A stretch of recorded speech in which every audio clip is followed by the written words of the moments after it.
Welcome back to another technical deep dive here in the debug zone. Today, we're tackling a big question and breaking it down with insights from other users. Hopefully, this clears up some misconceptions and helps you get the answer you need. So, buckle up, stay a little curious, and let's jump right in.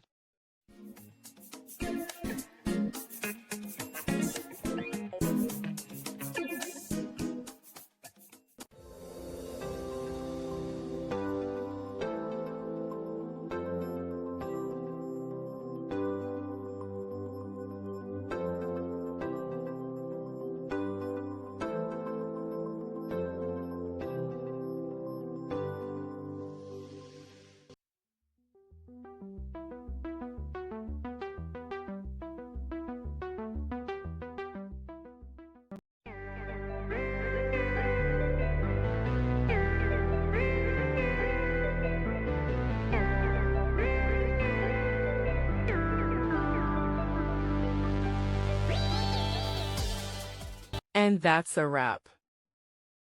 I hope you found the answer you were looking for. If you did, take a second to hit that subscribe button. It really helps out.